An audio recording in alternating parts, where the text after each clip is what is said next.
여러분, 혹시 고구려의 용맹한 장수 연개소문이 신라의 화랑 김유신을 만났다면 어떤 대화를 나누었을까요? 놀랍게도 이들은 서로 말이 통하지 않았을 가능성이 매우 높습니다.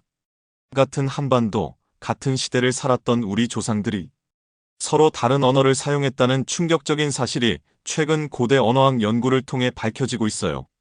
단순한 방언 차이가 아닙니다. 아예 다른 언어 체계였을 수도 있다는 거죠. 오늘 여러분과 함께 파헤쳐볼 이야기는 우리가 몰랐던 삼국시대 언어의 진실입니다. 끝까지 보시면 우리 조상들의 놀라운 지혜에 감탄하게 되실 거예요. 1장. 삼국시대 언어 연구의 새로운 발견. 삼국시대의 언어를 연구한다는 것. 정말 쉬운 일이 아닙니다. 1500년 전의 말을 어떻게 알 수 있을까요? 학자들은 바로 이런 자료들을 분석했어요. 고구려의 광개토대왕비, 신라의 진흥왕 순수비, 백제의 무령왕릉지석. 이 금성문들을 자세히 들여다보면 정말 흥미로운 사실들이 나타납니다. 예를 들어 고구려에서 성을 뜻하는 말은 홀이었어요. 하지만 신라에서는 사불이라고 불렀죠. 백제에서는 또 고루라고 했고요. 단순히 단어만 다른 게 아닙니다. 문법 구조까지 완전히 달랐어요.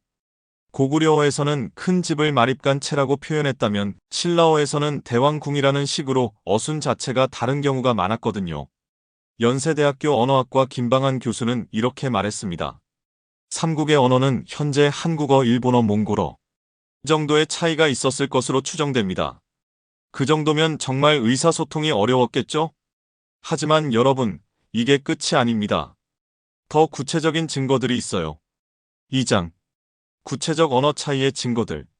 광개토대왕비를 보면 이런 표현이 나옵니다. 아무개왕 몇 년에 어느 성을 정벌하다. 이걸 고구려 발음으로 읽으면 태왕 18년에 백잔을 토벌하다 정도였을 거예요. 하지만 같은 사건을 기록한 신라의 문헌에서는 완전히 다른 표현이 등장해요. 마립간 아무개가 누구를 무찔렀다. 단어도 다르고 문장 구조도 다르죠. 더 놀라운 건 숫자 세는 방법까지 달랐다는 거예요. 고구려에서는 하나, 둘, 셋을 하나, 둘, 셋이라고 불렀을 것으로 추정됩니다. 신라에서는 한, 두세에 가까운 발음이었을 거고요. 백제는 또 달랐어요. 1, 2, 3에 가까운 중국식 발음을 많이 썼죠. 심지어 색깔을 나타내는 말도 완전히 달랐어요. 고구려의 푸르다는 신라에서 파랗다였고 백제에서는 청색이라고 했거든요. 이 정도면 정말 외국어 수준이죠? 그럼 이렇게 말이 안 통했던 삼국은 어떻게 소통했을까요? 정말 신기한 방법들이 있었어요.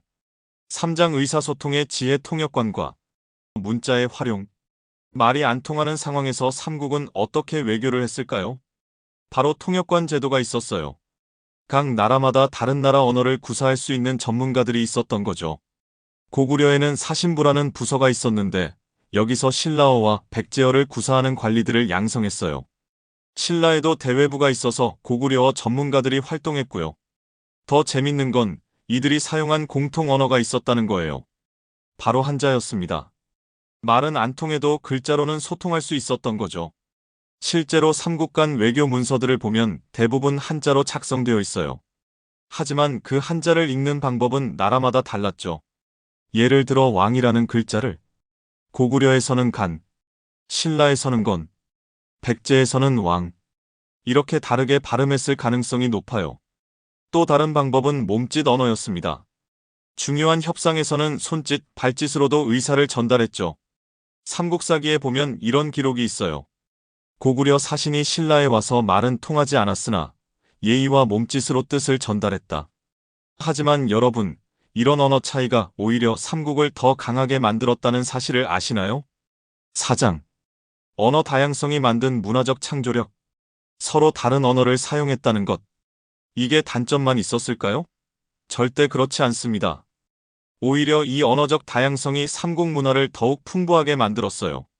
고구려의 강인한 언어는 웅장한 고분 벽화와 거대한 성곽 건축을 낳았고 신라의 우아한 언어는 섬세한 금관과 아름다운 토기 문화를 만들어냈죠. 백제의 세련된 언어는 우아한 미륵사지 석탑과 정교한 백제 금동대향로를 탄생시켰고요. 언어학자들은 이렇게 말합니다. 언어가 다르면 사고방식도 다르다. 삼국의 서로 다른 언어는 서로 다른 창조력을 의미한다. 실제로 삼국의 예술품들을 비교해보면 확연한 차이가 느껴져요. 고구려 고분 벽화의 역동적이고 강렬한 표현, 신라 금관의 정교하고 화려한 장식, 백제 미륵사지 석탑의 균형 잡힌 아름다움. 이 모든 게 각각의 독특한 언어와 사고방식에서 나온 결과물이에요. 더 놀라운 건 이렇게 서로 다른 문화가 만나면서 더욱 발전했다는 거예요. 고구려의 웅장함, 신라의 섬세함, 백제의 세련됨, 통일 신라의 완성된 문화. 이게 바로 우리 문화의 다양성이 만들어낸 기적이죠. 그런데 여러분, 이 서로 다른 언어들이 어떻게 하나로 합쳐졌을까요? 5장. 언어 융합의 과정과 통일의 지혜. 삼국 통일 과정에서 가장 큰 과제 중 하나가 바로 언어 통합이었어요. 신라가 고구려와 백제를 통일한 후 김춘추와 김유신 같은 지도자들은 단순히 영토만 통합한 게 아니라 언어도 통합해야 했거든요. 이 과정이 정말 흥미로워요. 먼저 이중언어 정책을 실시했어요. 고구려와 백제 출신 관리들이 자신의 언어도 쓰면서 신라어도 배우도록 한 거죠. 두 번째로는 언어 교육 시스템을 만들었어요. 국학이라는 교육기관에서 통합 언어 교육을 실시한 거예요. 세 번째는 문화 교류였어요. 고구려의 온돌, 백제의 기와, 신라의 토기. 이런 기술들이 전파되면서 자연스럽게 언어도 섞였죠. 그 결과 통일 신라 시대에는 정말 특별한 언어가 만들어졌어요. 예를 들어 집이라는 말만 봐도 고구려의 채, 신라의 집, 백제의 가옥집채라는 새로운 표현이 나왔죠. 크다는 표현도 고구려의 한, 신라의 큰, 백제의 대 한큰대라는 복합 표현이 생겼고요. 이런 융합 과정을 통해 우리말은 더욱 풍부해졌어요. 세계 언어학자들이 한국어를 연구하면서 놀라는 점이 바로 이거예요. 이렇게 다양한 언어적 요소가 조화롭게 결합된 언어는 매우 드물다. 그리고 이 모든 과정이 결국 오늘날 우리가 사용하는 한국어로 이어졌어요. 6장. 고대 언어의 흔적, 현재 우리말 속에서 발견하다. 여러분이 지금 사용하고 있는 한국어 속에는 삼국시대 언어들의 흔적이 고스란히 남아있어요. 먼저 고구려어의 흔적을 찾아볼까요? 한강의 한은 고구려어로 크다는 뜻이었어요. 한강은 큰 강이라는 의미죠. 서울도 고구려어 소벌에서 나온 말이에요. 큰 평야라는 뜻이었고요. 아리랑의 아리도 고구려어로 아름답다는 의미였을 가능성이 높아요.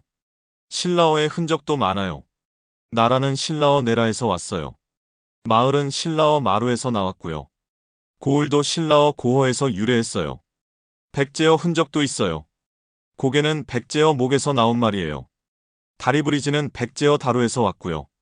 더 재밌는 건 지역 방언 속에 삼국 언어가 고스란히 보존되어 있다는 거예요. 경상도 사투리의 데이, 카노 같은 표현들은 신라어의 흔적이에요. 전라도 사투리의 단께, 긴께는 백제어에서 나온 거고요. 함경도 사투리의 강한 억양은 고구려어의 특징을 보여주죠. 언어학자 이기문 교수는 이렇게 말했어요. 한국어는 삼국 언어가 만들어낸 언어적 보물창고다. 1500년 전 조상들의 언어가 지금도 우리 입에서 살아 숨쉬고 있다. 이쯤에서 정말 놀라운 사실 하나를 더 알려드릴게요. 7장. 세계가 놀라는 한국어의 독창성. 세계 언어학자들이 한국어를 연구하면서 가장 놀라는 점이 뭔지 아시나요? 바로 이렇게 복잡하고 다양한 언어적 요소들이 어떻게 이렇게 조화롭게 결합될 수 있었느냐는 거예요. 하버드 대학교 언어학과 교수 마크 베이커는 이렇게 말했어요. 한국어는 언어학적으로 매우 특별한 언어다. 서로 다른 언어 계통의 요소들이 이렇게 자연스럽게 융합된 사례는 세계적으로 매우 드물다. 실제로 한국어의 특징들을 보면 어순의 유연성, 주어나 목적어, 동사가 기본이지만 상황에 따라 자유자재로 바뀔 수 있어요. 높임법의 정교함은 상대방과의 관계에 따라 17가지 이상의 높임 표현이 가능해요. 의성어와 의태어의 풍부함 전 세계 어떤 언어보다 다양한 소리 표현을 가지고 있어요. 조사의 다양성은 이가, 을를 등 미묘한 뉘앙스 차이를 표현할 수 있어요. 이 모든 특징들이 바로 삼국 언어의 융합에서 나온 거예요. 고구려어의 강인함, 신라어의 섬세함, 백제어의 세련됨이 만나서 이런 독창적인 언어가 탄생한 거죠. 옥스퍼드 대학교 동아시아학과에서는 한국어를 동아시아 언어의 보석이라고 부른다고 해요. 중국어의 표의문자적 특성, 일본어의 교차어적 특성, 몽골어의 알타이어족적 특성을 모두 가지면서도 완전히 독창적인 언어라는 거죠. 그리고 이 모든 것의 시작이 바로 1500년 전 우리 조상들의 언어적 지혜였어요. 마지막으로 이 모든 이야기가 우리에게 주는 의미를 생각해 보겠습니다. 8장 결론. 우리 언어의 자랑스러운 유산. 여러분, 오늘 우리가 알아본 이야기를 정리해 보면 1500년 전 고구려 신라 백제는 서로 말이 통하지 않을 정도로 다른 언어를 사용했어요. 하지만 우리 조상들은 이 차이를 문제로 보지 않았어요. 오히려 기회로 만들었죠. 통역관 제도, 한자를 활용한 의사소통, 문화 교류를 통한 언어 융합. 이 모든 과정을 통해 세계에서 가장 독창적이고 아름다운 언어 중 하나인 한국어가 탄생했어요. 지금 여러분이 쓰고 있는 모든 한국어 단어 하나하나에는 1500년 전 조상들의 지혜와 창의성이 담겨 있어요. 안녕하세요라는 인사 하나에도 고구려의 강인함, 신라의 우아함, 백제의 세련됨이 모두 녹아 있는 거죠. 세계 어느 나라도 이렇게 다양한 언어적 유산을 가진 곳은 없어요. 중국은 한족 중심의 단일 언어, 일본은 대화도 중심의 단일 언어, 몽골도 몽골족 중심의 단일 언어. 하지만 우리는 다릅니다. 서로 다른 언어를 사용했던 세 민족이 하나로 융합되면서 만들어낸 언어적 걸작이 바로 한국어예요. 이게 바로 우리가 자랑해야 할 문화적 DNA입니다. 다양성을 인정하고 차이를 존중하며 그것을 하나로 융합시키는 놀라운 지혜. 이것이 바로 1500년 전부터 우리 민족이 가지고 있던 특별한 능력이에요. K-팝이 전 세계를 사로잡고 한국의 드라마가 글로벌 인기를 끄는 이유도 여기에 있어요. 바로 이런 언어적 다양성과 융합의 DNA가 현대 한국 문화의 창조력으로 이어지고 있는 거죠. 여러분, 오늘부터 한국어를 쓸 때마다 생각해 보세요. 내가 지금 쓰는 이 말 한마디에도 조상들의 놀라운 지혜가 담겨 있다는 것을. 우리말은 단순한 소통 도구가 아니라 1500년간 이어져 온 문화적 보물이라는 것을 말이에요.